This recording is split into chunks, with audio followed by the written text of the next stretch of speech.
That is law of chemical combination.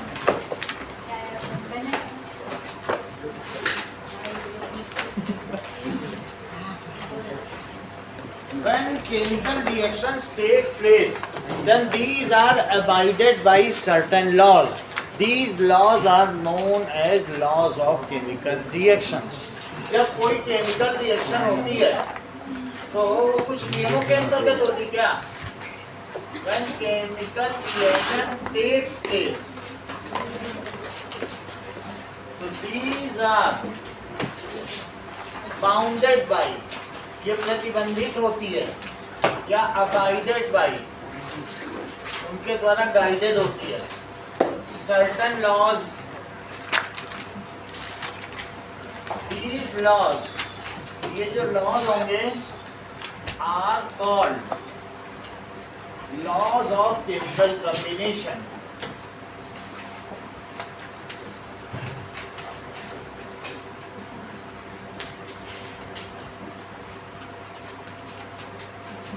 या इनको रासायनिक समीकरणों के नियम भी कहते हैं. जो रासायनिक क्रियाएं होती हैं वो कुछ नियमों के अंतर्गत होती हैं, उन्हीं को नियम कहते हैं रासायनिक समीकरणों के. इसमें दो लॉ होते हैं. It has two laws. कौन कौन से हैं सर? तीन. आप तीन बता देंगे. It has two laws. Law of chemical combination में पहला कौन सा है? Law of conservation of mass. of mass. Now, Law of constant proportion. law of conservation of mass was given by Anthony Lavoisier. It was given by Anthony L. Lavoisier.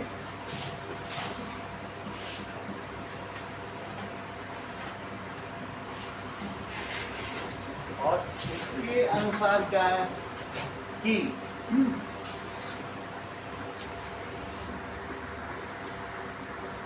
mass can neither be created nor destroyed. Mass can neither be created nor destroyed in a chemical reaction. किसी chemical reaction में ना तो मास create होता है और ना ही destroy होता है. इसके बारे में हम लोगों ने लास्ट क्लास में देख लिया था. अब देखेंगे law of constant proportion. Law of constant proportion या फिक्स्ड प्रपोर्शन भी कहते हैं. इसी को लॉ ऑफ डेफिनिट प्रपोर्शन भी कहते हैं. ये जोसेफ प्राउस्ट ने दिया था. It was given by Joseph Proust.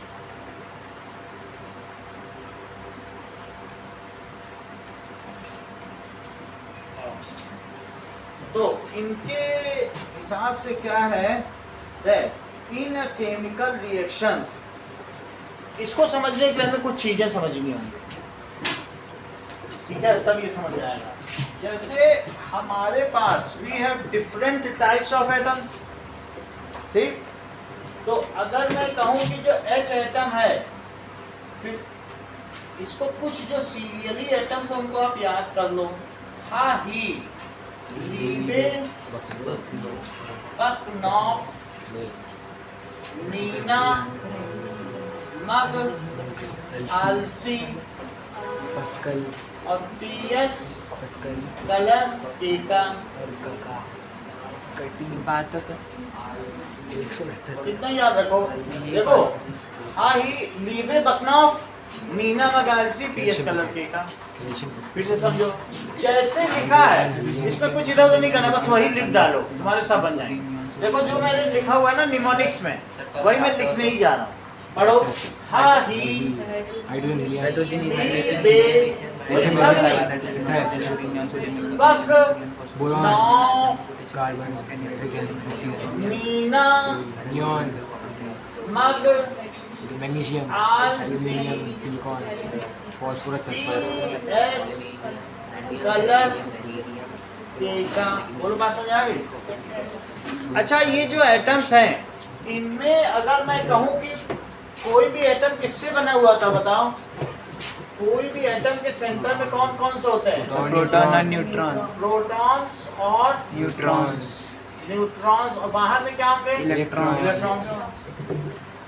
तो इनमें नंबर अब डालो, 1 2 3 4 5 6, ये शुरू के 20 है, वहां भी सीरियली लिखे हुए थे। कैल्शियम तक सब सीरियली हैं। हाँ ही लिखे, लाइन से पढ़ते चले जाओ, यही आएंगे। सो 7 8 9 10 11 12 13 14 15 16 17 18 19 20। अगर तुमको यही सब सीरियल देखने हैं तो अगले चैप्टर के 50 नंबर पेज पे आ जाओ। नई बुक में देखता हूँ मैं, 43 पेज पे आओ। यही की सीरियल ही दिए, जरा चेक करो। ओके, तो ऐसा दिख गया आपको? अब इनको हम नाम से जानेंगे। हा, ही, ली, बे, बक, नॉफ, नी, ना, मग, आलसी, पी, एस, कल, अल और के, का। और बात सुनाई? हाइड्रोजन, इसका क्या मतलब है? Hydrogen, hydrogen, helium, helium, nitrogen, आगे boron, carbon, nitrogen, oxygen, uranium, sodium, magnesium, fluorine, fluorine, neon, sodium, magnesium, aluminium, silicon, phosphorus, ये बताओ। Phosphorus, sulphur, chlorine, argon, potassium, calcium, सही है? सर इसके आगे इतना ही है बस। इतने में हमारा चैप्टर निकल जाएगा। हमें ज़्यादा भी नहीं करना, बस इतने में सब काम हो जाएगा। अगला चैप्टर भी निकल जाएगा। तो एल क्या है? लिथियम, बेरिलियम, बोरॉन, कार्बन बात नहीं करो, कार्बन बात नहीं करी बेटा। नाइट्रोजन, ऑक्सीजन, हाँ एफ बताओ।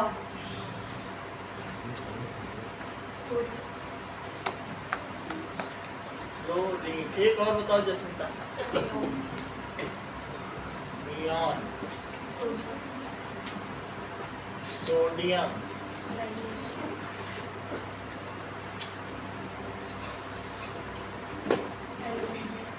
एल्यूमिनियम, और एसआई से सिलिकॉन। ये वो तो उसका हो गया। Phosphorus, phosphorus, that is phos, sulphur, sulphur, chlorine, chlorine, argon, argon, potassium, potassium, calcium, potassium and calcium, scandium, chromium, magnesium. अब देखो इनके नंबर हमने डाल दिए 20 तक। अब हम लिखेंगे इनके नंबर ऑफ प्रोटॉन्स। जो नंबर डाले वही प्रोटॉन है, जो नंबर डाल दिए उतने ही उसमें proton. So number of protons बताओ कितने हैं? तो नंबर ऑफ प्रोटॉन्स है 1 2 3 4 5 6 7 8 9 10 11 12 13 14 15 16 17 18 19 और आगे वाले 20। ठीक है कि नहीं? तो अब देखो नंबर ऑफ इलेक्ट्रॉन्स, क्या किसी में जितने प्रोटॉन होंगे उतने ही इलेक्ट्रॉन होंगे, क्योंकि न्यूट्रल कर देते हैं। जितना प्रोटॉन पे चार्ज होएगा उतना ही इलेक्ट्रॉन पर होगा। वो दोनों आपस में एक दूसरे के साथ रहकर न्यूट्रल तो न्यूट्रॉन आइसोटोप पे होते हैं। वो बाद में देखेंगे। तो अब ये देखो जितने प्रोटॉन होंगे न्यूक्लियस के अंदर और इलेक्ट्रॉन क्या कर रहे होंगे? जितने सेंटर में प्रोटॉन उतने ही इलेक्ट्रॉन चक्कर लगा रहे होंगे। तो इसमें कितना होगा व्योम? 1 2 3 4 5 6 7 8 9 10 11 12। और इसीलिए क्या एक एटम न्यूट्रल होता है, क्योंकि प्रोटॉन और इलेक्ट्रॉनों की संख्या समान होती है, तभी तो न्यूट्रल होगा, because both are equal and whatever charge is beared by electron that is by proton.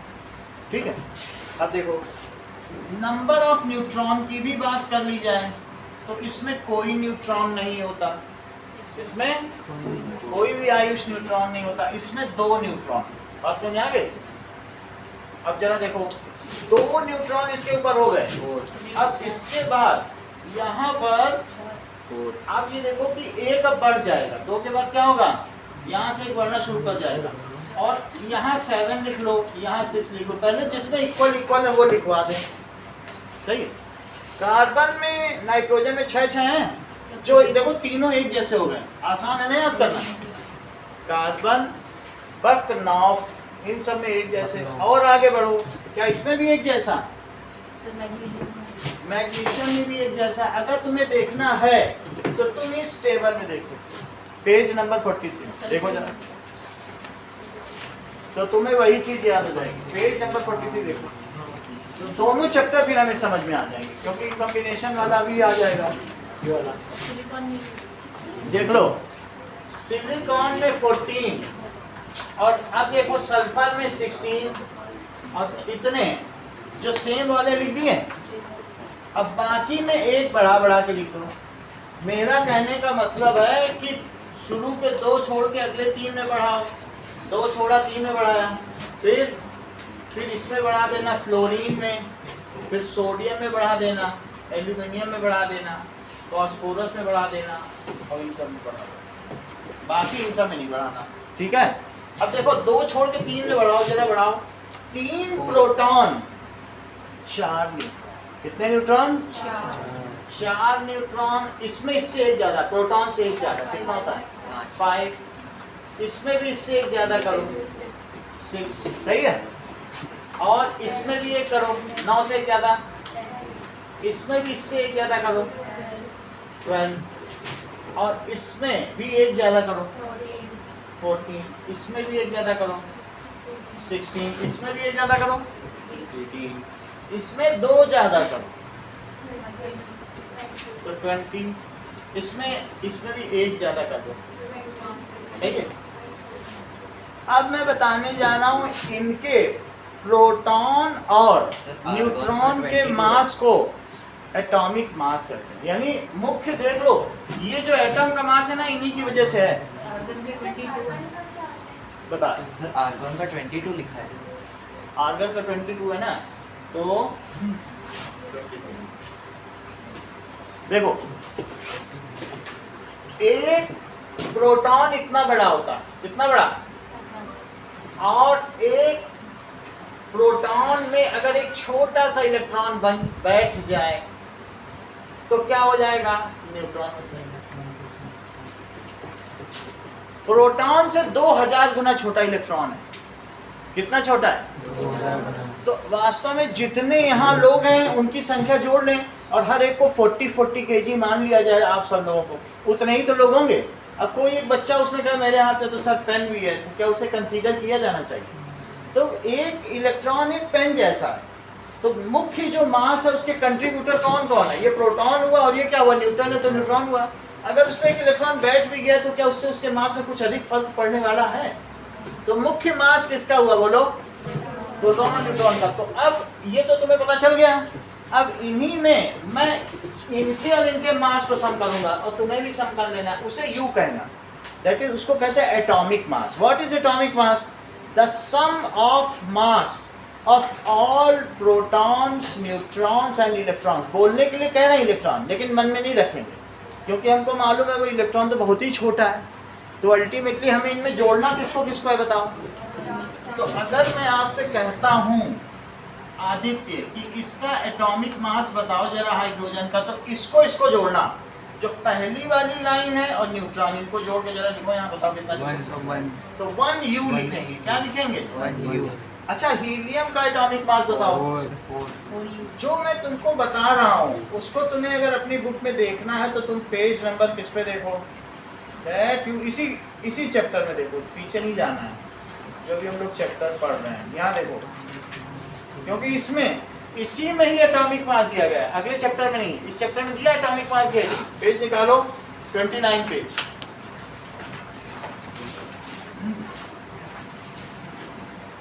निकला? तो उसमें एटॉमिक मास की हेडिंग आ गई है। ओके, नाउ लेट अस सी कि एटॉमिक मास चीजों का कितना कितना है। तो उसी से अब 30 पेज निकालो। 30 पेज है ये वाला, ये देखो देखो 30 पेज का टेबल निकालो। निकाला? बोलो हाइड्रोजन का एटॉमिक मास कितना दिया है? 1 हमने भी लिखा है कि नहीं? 1 क्या लिखा है यहाँ पे, चेक करो। अब हीलियम का कितना हो जाएगा? 4U। इनको जोड़ो, प्रोटॉन और न्यूट्रॉन। इलेक्ट्रॉन को ना जोड़ना, इलेक्ट्रॉन तो बहुत छोटे होते हैं, वो भी हम बता देंगे। ये और ये जोड़ दो, that it is comes as 4U। इसका कितना आ गया? इसका बताओ, इसको जोड़ो। इलेक्ट्रॉन वाली लाइन तो भूल जाओ, बीच वाली 7U। इसको करो, इनको 9U। इसको बताओ 12U। चल कैसे हुआ? Proton 11U। अब अगला इसको जोड़ो, ये लिखना है। चेक करो तुम्हारी बुक में कार्बन का क्या 12U लिखा है? चेक करो, लिखा है? नहीं देख रही? हाँ हाँ नहीं, कुछ नहीं बोलते, देख नहीं देखा पेज का, देखो ना, हाँ नहीं तो बोलो बस। लेकिन कार्बन का कितना है? चलो बल्लभ, नाइट्रोजन का बताओ। तो इसको जोड़ देना। किसको जोड़िए? प्रोटॉन और न्यूट्रॉन जोड़े ना। 16U। ओके, जैस्मिन का, फ्लोरीन का बताओ जरा देख के। इसको जोड़ लो तो 19U। नियॉन का 20U। आप मुझे बताओ मैग्नीशियम का 20। क्या बता? इसको नहीं जोड़ा? प्रोटॉन और न्यूट्रॉन को जोड़ो ना। 12 प्रोटॉन और 12, सुनो, कितने प्रोटॉन कितने मैग्नीशियम है? इस पूरे प्रोटॉन का मास 1U माना गया है। कितना माना गया है? तो बोलो 12 प्रोटॉनों का मास कितना होगा? 12U। और 12 न्यूट्रॉनों का भी मास कितना होगा? 12U। मिलके कितना हुआ? फिर से समझो, अगर तुमसे कोई पूछे एक प्रोटॉन का मास क्या है, तो इसको 1 प्रोटॉन का जो मास होगा ना, वो 1U है। 1.66056 × 10⁻⁻27 kg, यही 1U है। ये उसकी वैल्यू है kg में। समझ नहीं बात आपको? तो ये किसमें है इसकी वैल्यू? kg में। ओके, तो 1U जब मैं बोलूँ तो ये है। तो अब बताओ 12 प्रोटॉन का मास 12U और 12 न्यूट्रॉनों का मास भी 12U, तो मिला के कितने हो गए? सही। इसका मास 1U है और इसका भी मास कितना है? 1U। तो अब जितनी यूनिट्स होंगी प्रोटॉन और न्यूट्रॉन की, उतने U हो जाएगा यूनिफाइड मास। तो इसको कितना लिख दें? इसका बताओ जरा, इसका बताओ। 27U। इसका सोडियम का बुक में देखो 23U लिखा है। और आगे देखो सिलिकॉन का बताओ, इन दोनों को जोड़ देना तो 28U। फॉस्फोरस का बताइए 31U। अभी पूछेंगे, देखें कितनी मेमोरी किसकी है। सल्फर का बताओ 32U। और क्लोरीन में 35.5U है। क्लोरीन में 2 तरीके के एटम है, तो उसमें एवरेज दिया गया, अभी आगे पूछा गया, समझाया गया, वो हम देख लेंगे। 2 तरीके के जब एटम्स होते हैं ना एक ही टाइप में, न्यूट्रॉनों की संख्या वैरी कर जाती है, तो इसकी वजह से इसका ऐसा फिर एवरेज निकाला गया। That we will see in this chapter only later on. Argon का बताइए 40U और किसका बताओ 39U एंड नाउ कैल्शियम का बताइए कैल्शियम इज इक्वल्स टू ये भी 20 ये भी 20 ये भी 20 और ये कितना हो गया 40 सही है। अब देखो इतनी बात आपको पता चल गई है। सो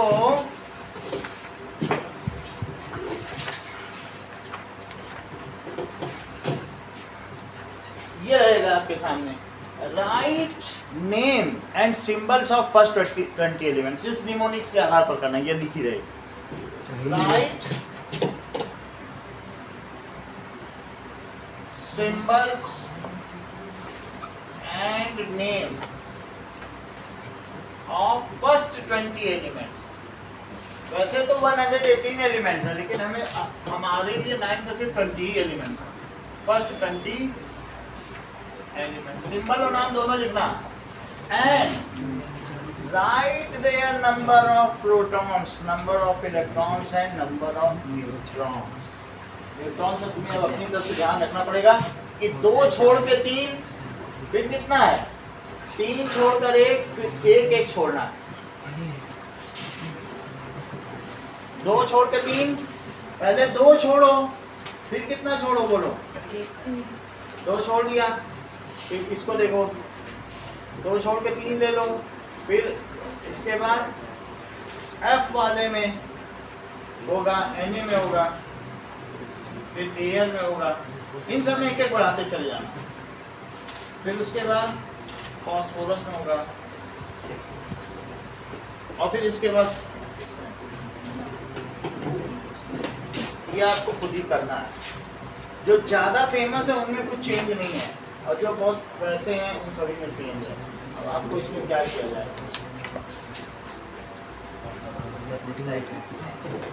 चलो and write their number of protons, electrons, neutrons and atomic mass। इतना काम करो सबका नाम लिखना है। ये मैं हटा देता हूँ एटॉमिक मास भी बताइए। ओके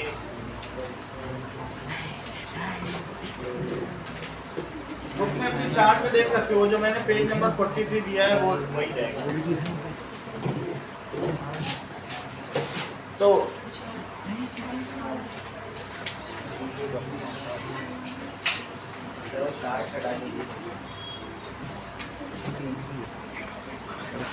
हटा देगा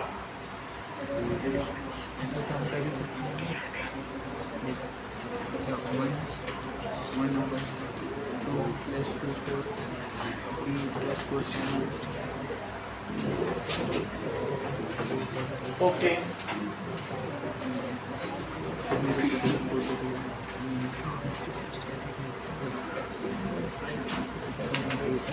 जो भी आप लिखोगे उसमें यू लिखोगे it is in terms of you.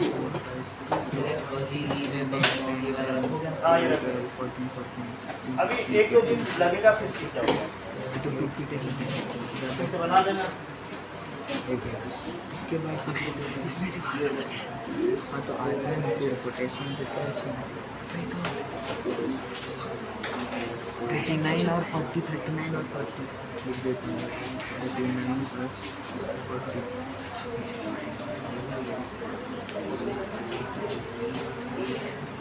पहले भी 40 हुआ है।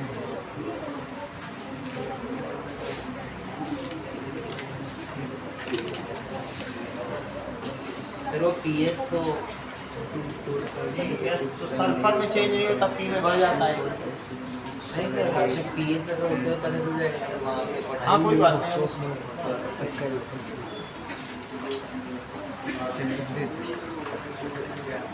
चलो इतना काम करो नेम भी सबके लिखने हैं।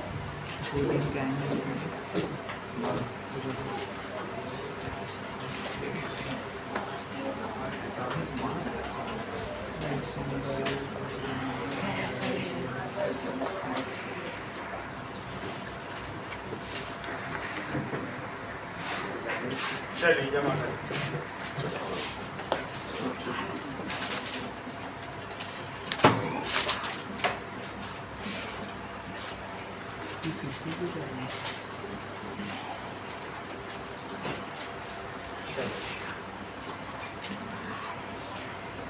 हो गया ना? लो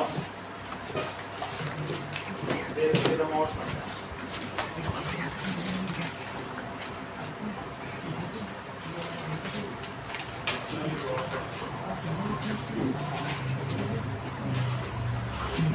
और जमा करो।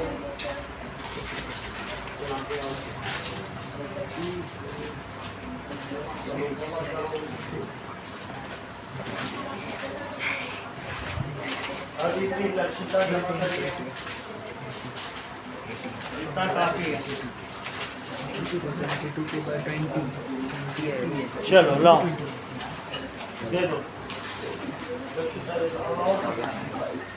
एक बार में नहीं आता है, फिर भी बहुत लिख दिया। देखो यहाँ समझो 20 है आ ही लीबे बकनॉफ। वैसे तो कुछ बच्चों को और भी छोटी क्लास में भी थोड़ी रुचि होती है तो 10-15 के तो ऐसे ही आ जाते हैं, लेकिन फिर भी 20 हमें आने चाहिए। ठीक है, तो वो हमने निमोनिक्स बता दिया आपको। अब इसमें नंबर ऑफ प्रोटॉन के लिए क्या करोगे? आ ही लीबे बकनॉफ 1 2 3 4 5 6 7 8 9 10 11 12 13 14 15 16 17 18 19 20। ये इसके प्रोटॉन हुए। ये सब इसके क्या हुए? जितने proton, the number of protons is equals to number of electrons. बोलो पहला रूल क्या है? कि number of protons is equals to number of, अच्छा देखो, नंबर ऑफ न्यूट्रॉन्स, जो नंबर ऑफ न्यूट्रॉन्स है वो इवन नंबर वालों में वही रहेंगे और ऑड नंबर वालों में गड़बड़ करते हैं। Number of neutron is either same as proton, same as proton. और ये किस में होगा बोलो? इवन नंबर में होगा, सही है, और मोर देन प्रोटॉन। अब जरा चेक करो, जितने प्रोटॉन का उतने ही इलेक्ट्रॉन। करो 1 2 3 4 5 6 7 8 9 10 11 12 13 14 15 16 17 18 19 20। अब जरा चेक करिए, बोलो ये इवन नंबर है तो क्या इसमें वही रहेगा? इसमें, इस वाले में अभी रुक जाओ, बाकी में छोड़ दो। इसमें गड़बड़ करता है और ऑर्गन में, दो में गड़बड़ करता है, बाकी सब में ये दो तो अलग से याद किए जा सकते हैं ना एक्सरसाइज। इसमें बोलो 6, इसमें 8 10 12 14 16। अब इसके बाद 20 में 20, दो में गड़बड़ करेगा। इसमें जो भी होंगे 18 + 4, सही है। और एक और नंबर वाला जो बहुत फेमस एलिमेंट है, उसमें भी सेम है, नाइट्रोजन। ठीक है, बाकी तो सब में इवन में देख लिया, इवन में वही रहेगा और इवन में इसमें कुछ नहीं। अब यहाँ 2 हो गया, 4 यहाँ पर एक जोड़ो, 3 से एक ज्यादा +1 4। अब इन सब में एक जोड़ने लगेगा, 5 एक बढ़ाते चले जाओ। और ये 6 फिर 6 चला, 7 8 9 फिर 7 8 यहाँ एक और बढ़ गया, 10। फिर यहाँ पर 12, फिर यहाँ पर 13 है तो 14 15 है 16। समझ में आ गई बात? तो तुम ऐसे भी समझ सकते हो कि 10 10 12 12 14 14 16 16। इससे भी हिंट मिल रहा है, ठीक है। मतलब 10 10 से चल रहा है। अगर यहाँ देखा जाए तो 8 8 में सिर्फ एक एक्सेप्शन है, बाकी आपको 1 2 3 4 1 2 3 मिसिंग है, तो थोड़ा सा तो है यहाँ पर। अब यहाँ देखो 16 के बाद 18 आना चाहिए, लेकिन आर्गन एक्सेप्शन करता है। बोलो बात समझ आ गई? और यहाँ पर क्या है? 20 20 सब कुछ सही है, बस इसी में गड़बड़ है। देखो 10 10 12 12 14 14 16 16 18 18 और आर्गन में 22 और 20 20 सर 18 नहीं होगा, इसी में गड़बड़ है ना। 18 वाले में गड़बड़ है। और शुरू में जो न्यूट्रॉन है 0, 2 3 छोड़ देना 2 4 5 6 7 अच्छा 2 4 5 6 6 6 6 8 8 होना चाहिए तो 8 वाले में भी कर लो ठीक है। अब इससे हम लोग क्या पता करेंगे दैट इज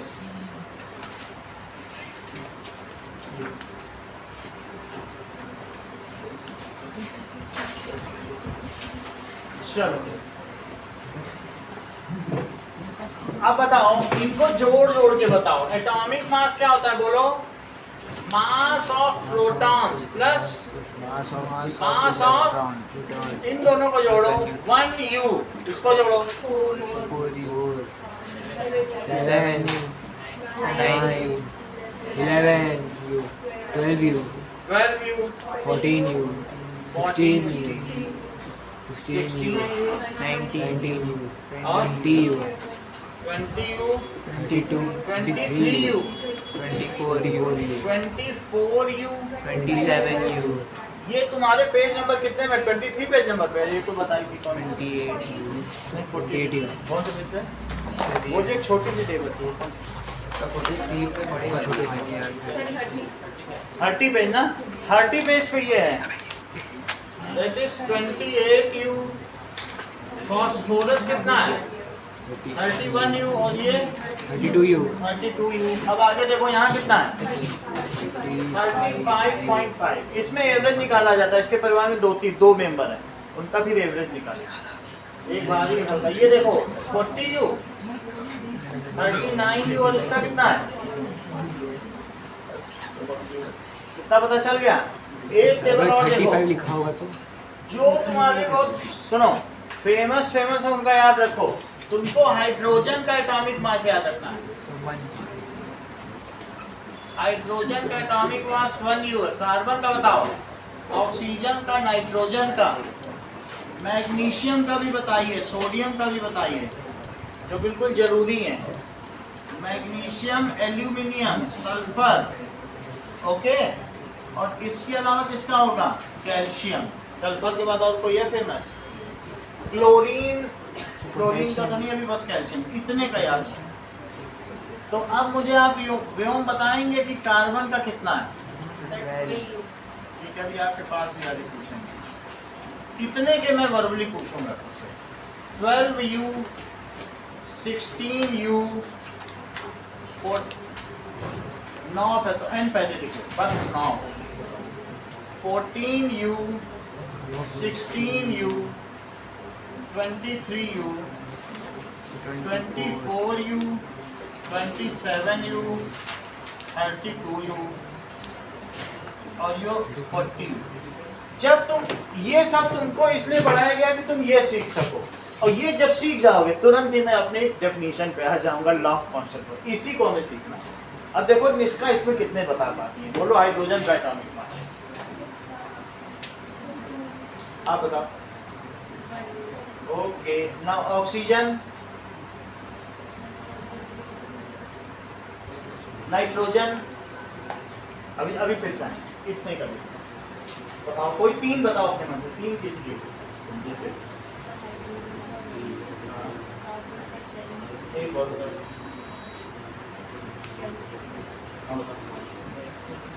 आप बताओ कोई चार बताओ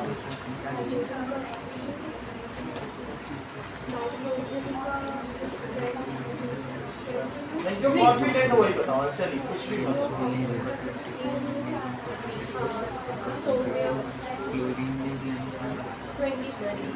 एक और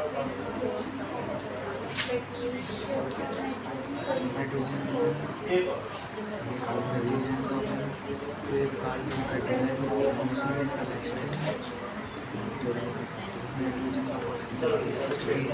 तुम बताओ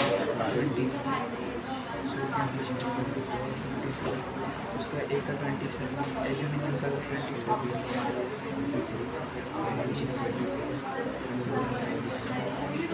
कोई क्वेश्चन जितने आगे बता सल्फर का 32 और कैल्शियम का 14। ठीक इन्हीं को देखो हमें अभी हीलियम में चीजें हमारे इनमें हाँ बताओ। कार्बन का 12, फिर ऑक्सीजन का 16, फिर नाइट्रोजन का 14, सोडियम का 23 और मैग्नीशियम का 24 और एल्यूमिनियम का 27, सल्फर का 32 और कैल्शियम यू का का क्या है? सब अपने मन से बताया था तुमने। हाइड्रोजन का 1 कार्बन कार्बन, कार्बन का 2 oxygen, hydrogen, oxygen, no, carbon, हाँ, hydrogen, carbon,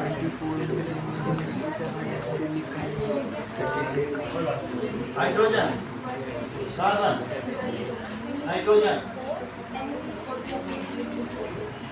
oxygen, sodium, magnesium, aluminium, calcium, chlorine, sir calcium 35 chlorine नहीं है। चलो कोई बात। अब कैल्शियम का कितना रुकना है कोई बात नहीं। सही है। क्लोरीन का भी लिखेंगे 35.5। जो क्लोरीन का कितना है वो बुक में है, वो भी इम्पोर्टेंट है। देखो क्लोरीन, सो क्लोरीन का कितना हो जाएगा 35.5। इतनी बात समझ आ गई। अब जरा देखो हाइड्रोजन, हाँ बताओ। हाइड्रोजन का 1U, कार्बन का 12U, नाइट्रोजन का 14U, ऑक्सीजन का 16U, सोडियम का 23U और मैग्नीशियम का 24U, एल्यूमिनियम का 27U,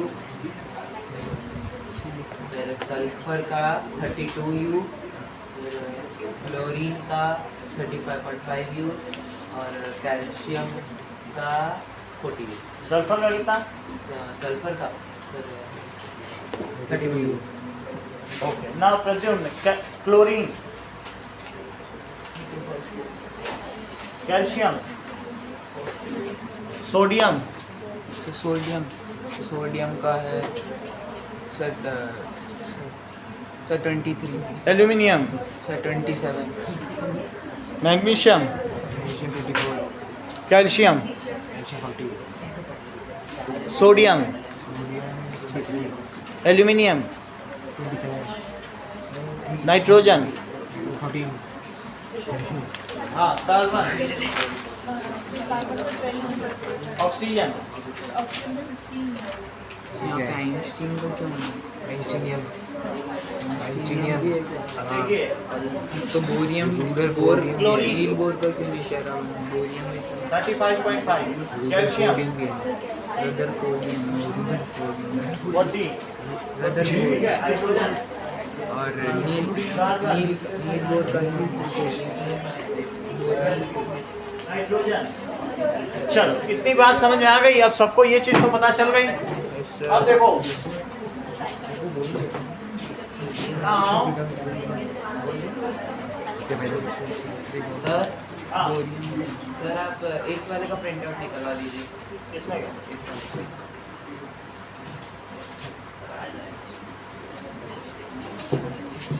अब देखो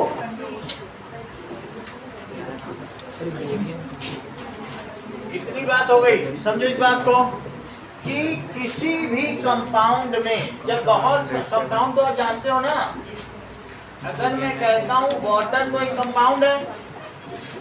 अच्छा, वाटर का जो केमिकल फॉर्मूला है वो क्या है? H2O। और इसमें एलिमेंट्स कौन कौन से हैं? So that is ratio of mass of element। तो मैं अगर कहूँ कि H2O, तो आप मुझे बताइए, इधर ध्यान दो, 2H है और O कितना है? 1। O का मास बताओ। O का एटॉमिक मास अभी याद करवाया है, बताओ। 16U 16U और इन दोनों का बताओ। 1U तो तुम लिखोगे mass of H atoms upon mass of O। तो यहाँ लिखना 2U और इसको क्या लिखना? 1:8। ये लॉ ऑफ डेफिनिट प्रोपोर्शन। तो कितना कितना आया बताइए? Ratio of mass of elements 2U is 2 16U और इसमें अब डिवाइड कर लो तो वो रेशियो क्या आया? 1:8। बोलो बात समझ में आ गई? In any compounds elements are present in a definite proportion by mass. कोई कह दे कि नहीं H जो है 3 और ये 6 के रेशो में रहेंगे या 3 और 8, हम तो H3O वाला पानी पिलाएंगे, तो कभी नहीं पिला सकता। H3O बनेगा ही नहीं कहीं। जो वाटर बनेगा कोई तो हम H4O5 बनवा देंगे तुमसे। मत मानना उसकी बात, झूठ बोल रहा। तुमसे अगर वो H2O के अलावा कुछ बोले H3O पिलाने चले आओ, चलो हमारे साथ, न जाना, ठीक है? अब देखो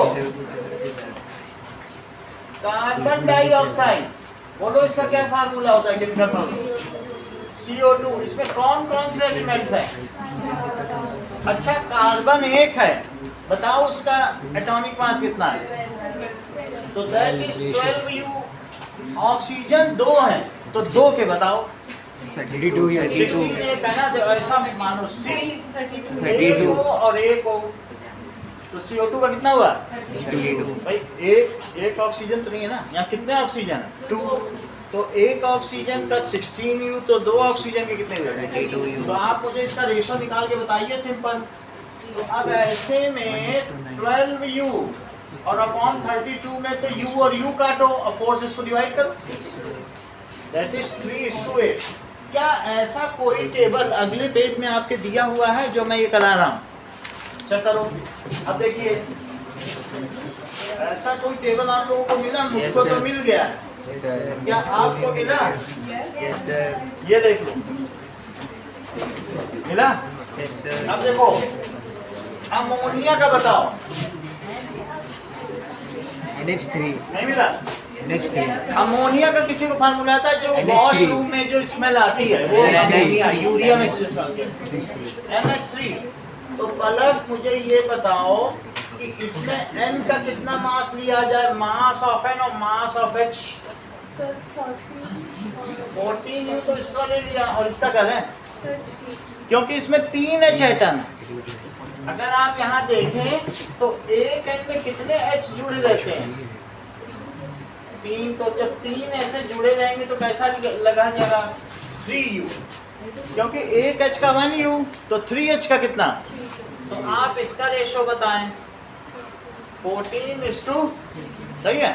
अब देखो कैल्शियम ऑक्साइड जिससे घर में पुताई होती है उसको चूना कहते हैं, व्हाइट वॉशिंग के लिए। उसका क्या फॉर्मूला होता है? CO3 कैल्शियम ऑक्साइड है, कार्बोनेट नहीं।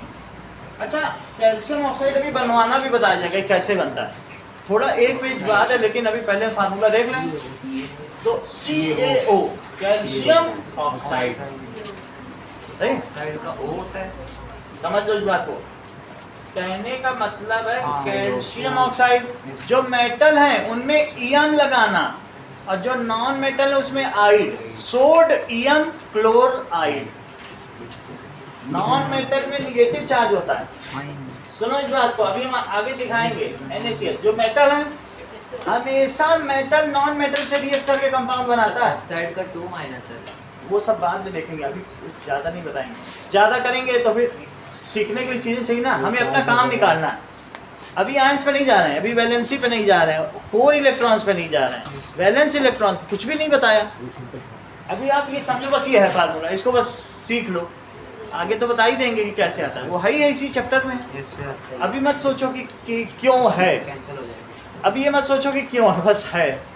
ठीक, अब बताओ, यहाँ बताओ इसके 2 एलिमेंट्स कौन कौन से बताओ?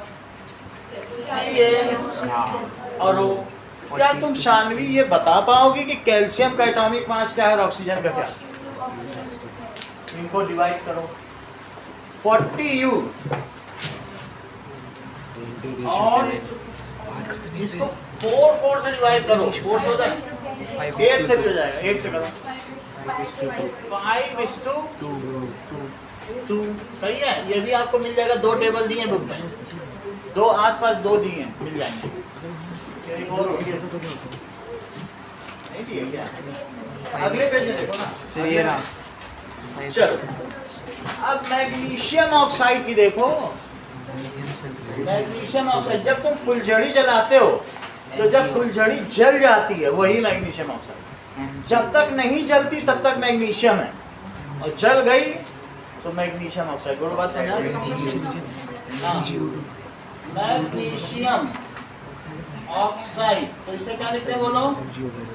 MgO ना। निष्ठा, क्या आप मुझे बताएंगे कि Mg और O का कितना कितना एटॉमिक मास है?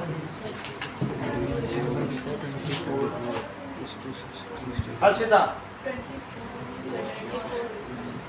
अच्छा जानती हो। 24U और 16U, तो इसको जरा 8 से डिवाइड करो। 3:2, कितनी बात हो गई? अब देखिए नाउ एक और तुम्हारे में टेबल में दिया, ये 3 करा दिए, कैल्शियम ऑक्साइड, मैग्नीशियम सल्फाइड दिया, जरा चेक करो। मैग्नीशियम ये भी कट गया है, MgS सल्फाइड, चेक कर लो। MgO तो MgS, जैसे MgO वैसे ही MgS। तो मैग्नीशियम का भी मुझे बताओ और सल्फर का भी बताओ। मैग्नीशियम का कितना होता है और सल्फर का बोलो, सही? तो 24U और 32U, जरा इनको 8 से डिवाइड करो, 8 से करो, 3:4। एक और दिया है सोडियम क्लोराइड, देखो लास्ट वाला दिया, उसी टेबल में दिया है सोडियम क्लोराइड NaCl। तो आप मुझे बताइए इसमें एलिमेंट्स कौन कौन से हैं? तो कितना कितना आ जाएगा? 23:35। तो पहले U में लिख लो और 35.5U। इन सबको यहाँ इक्वल टू नहीं लगाना, ये टेबुलेट कर रहे हैं, तो इनका क्या रेशो आ जाएगा? 23:35.5। ये यहाँ इसका टेबल है, ये इसका टेबल है। ओके, अब जरा देखो,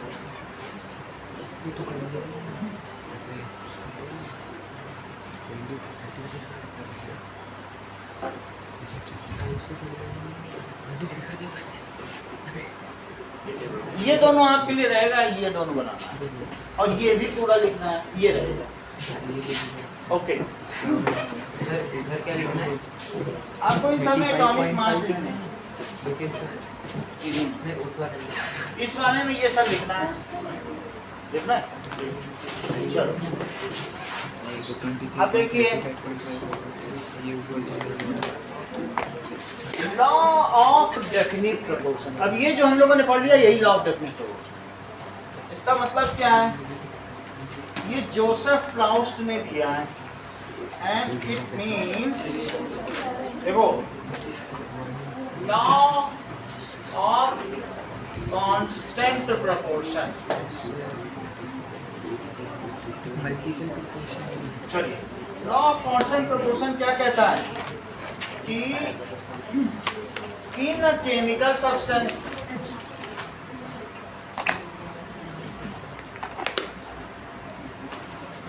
एलिमेंट्स, इस चैप्टर के 3 सवाल आएंगे कल, 3 क्वेश्चन, कोई भी 3 देंगे, एक तो यही से देंगे, एक क्वेश्चन में लॉस पूछे जाएंगे और एक क्वेश्चन में कुछ ये सब दिए जाएंगे, ठीक है? चलो सुनो, in a chemical substance elements, क्या लिखा है पढ़ो? In a chemical substance elements are always present. क्या इस केमिकल सब्सटेंस में एलिमेंट प्रेजेंट है? कौन कौन से एलिमेंट प्रेजेंट है? Are they present in a definite proportion by mass? यही law. In a chemical substance elements are always present in a definite proportion 1:8 by mass. Definite proportion by number भी है, 2:1, और definite proportion by mass भी है 1:8। अगर कहे इसमें कोई बताओ सी और ओ का नंबर का रेशो 1:2, मास का रेशो 3:8, इसमें नंबर का रेशो 1:3, मास का रेशो 14:3। इसमें देखो मास का रेशो 5:2, इसमें मास का रेशो 3:2। सबने लिखा। In a chemical substance, elements are always present in a definite proportion by mass. यही मास रहेगा, चाहे ये निकाले एक ही मास। Elements are always present in a definite proportion by mass। ये हर्षिता किसने दिया था? ये लॉ किसके द्वारा दिया है? Joseph L Proust. ठीक है, ठीक है। Elements are Joseph L Proust. Rakshita repeat करो। In a chemical substance, elements are always present in a definite proportion by mass. क्या आप कोई मुझे ऐसे दो कंपाउंड बताओगे और उनके रेशो बताओगे? वाटर में क्या रेशो है एच और ओ का? सर वाटर में एच और ओ का रेशो बताओ। सर अच्छा नहीं, 1:8। 1:8। तो यहाँ एग्जाम्पल लिखना पड़ेगा। Example in water H:2, O is 1:8। ये इसका एग्जाम्पल हो गया।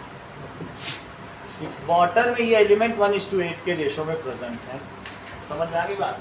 चलो, अब जब ये तुम्हें पता चल चुका है तो यही काम करो, ये करो, ये करो, ये करो। सर वहाँ पे आपने H में रेशो 8 का पहले में क्या लिखा था? बोलो। 8 से पहले ये नंबर 2:16 होगा। 2:16 है, 2 हाइड्रोजन है ना, तो 2U हो गया और 16U हो गया। ये कट कर लो। चलो,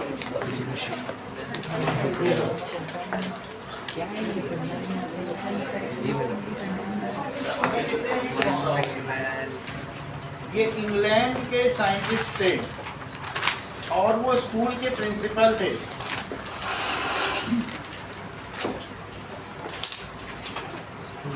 बारह साल एट द एज ऑफ 12, 12 साल के जब थे वो स्कूल के टीचर बन गए थे। जरा सोचो, लिखा है तुम्हारी बुक में। He began his career as a teacher at the age of 12। उन्हीं के फोटो के साथ लिखा।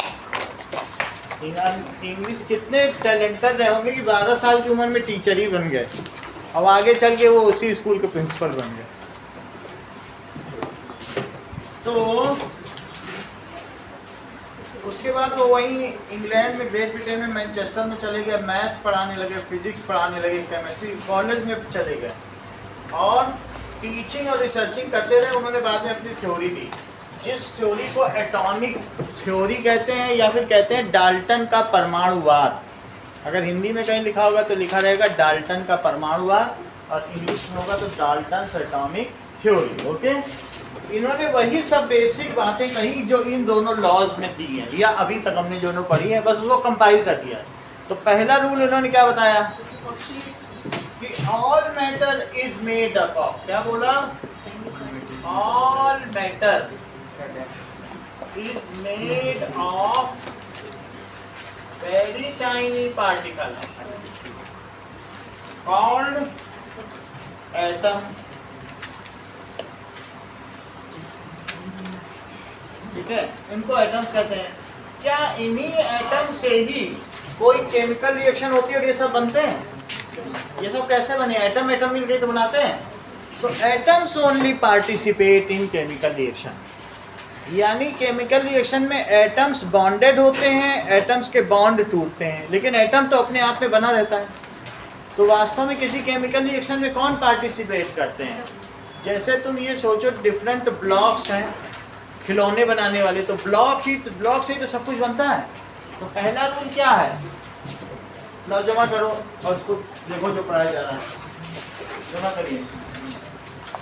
नहीं जितना जितना जमा करो।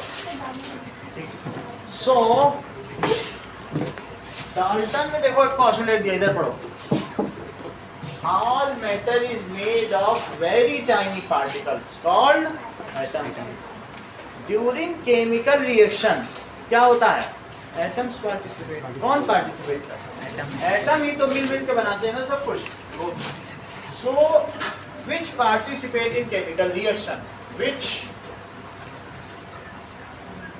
participate in chemical reaction? इन्होंने 6 postulates बनाए हैं। क्या आप मुझे फर्स्ट postulate बताओगी?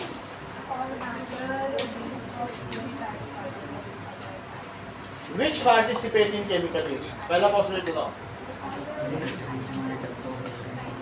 आप बोलो first postulate। All matter is made up of tiny particles. These particles participate called atom. These atom participate in chemical reaction. छोड़ दिया बीच में कुछ, बोलो। All matter is made up of tiny particles called atoms. These particles participate in chemical reaction. Repeat करिए। All atoms are made atoms नहीं, आप बोलो।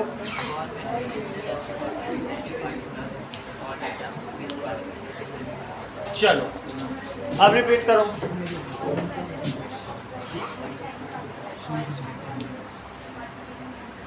सभी पदार्थ जिनसे मिलकर बने हैं, बहुत छोटे कणों से मिलकर बने हैं, जिन्हें परमाणु कहते हैं। ये परमाणु ही किसी रासायनिक क्रिया में भाग लेते हैं। ये इनका पहला postulate. This is the first postulate. Postulate का मतलब ये assumption है इनके। इनसे कोई पूछे प्रूव कर, बोले प्रूव नहीं है, बस हमने एज्यूम कर लिया, अब इसको याद करना है, याद करो। These are the 6 postulates. ये क्या है इनके? Dalton presented 6 postulates, only assumption. He presented 6 postulates. Sir postulates तो proof किए जाते हैं ना? नहीं किए जा सकते सर assumption। axioms नहीं किए जाते। इसे देखिए ना। Axioms are self-evident truth, okay? Postulates are assumptions, theories are proof. 3 अलग-अलग चीजें। Axioms वो होती हैं जो self-evident हैं। Axiom पे बेस्ड कुछ लोग अपनी थ्योरी निकालते हैं। Postulates सही भी हो सकते हैं और गलत भी हो सकते हैं। इनकी मान्यता नहीं होती कुछ। इन्होंने अपने समय के 4-5 अच्छे वैज्ञानिकों का करियर खराब किया। आवागाद्रो जैसे महान वैज्ञानिक 50 साल तक लड़ते लड़ते मर गए। उनके शिष्यों ने उनको प्रूव किया। जब तक डाल्टन थे उनकी सही बातों को भी वो गलत साबित कर दिया। सही बात। 1808 में इन्होंने पहला दिया। तो पहला पोस्टुलेट क्या ये?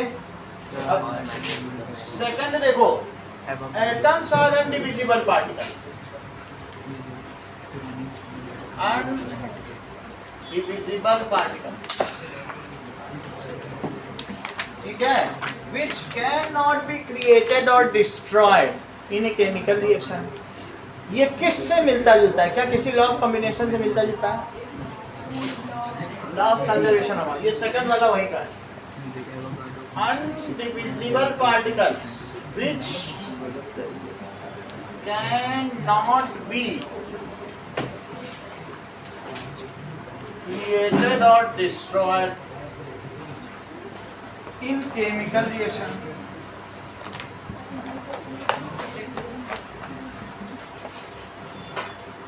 चेक करो, ये बता रहे हैं कि ऑल मैटर, जितना भी मैटर, मान लीजिए मैटर है, it is made up of very tiny particles called atom.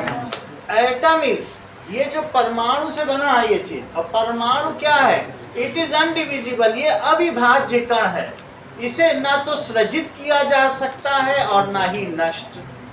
किसी भी रासायनिक अभिक्रिया में इन एटम्स को ना बनाया जा सकता है और ना ही तोड़ा जा सकता है। तो सेकंड पोस्टुलेट बताओ। Atoms are undivisible particles which cannot be created or destroyed by any chemical reaction. भाई कि इन chemical reaction. इन केमिकल रिएक्शन। फर्स्ट वाला बताओ पलक। All atoms are made up of very tiny particles called atoms. These participate in chemical reactions. अगला बताओ। Atoms are divisible अगला बताओ। indivisible particles which हाँ shape for Atoms are undivisible particles which can neither be created or destroyed. तो बस यही दो postulate आएंगे कल के टेस्ट में। सर जो इसकी जो लैंग्वेज होती है वो बदल भी सकती है। बदल नहीं जाए। सर मतलब वही चीज कई लॉ में यही है, लॉ कोई बदला नहीं जा सकता। लॉ ऑफ केमिकल कम्बिनेशन बिल्कुल वैसे ही। चाहे तुम एमए में देख लोगे तो भी वही है, और चाहे एमएससी में देखो, चाहे 6 एक ही लॉ है।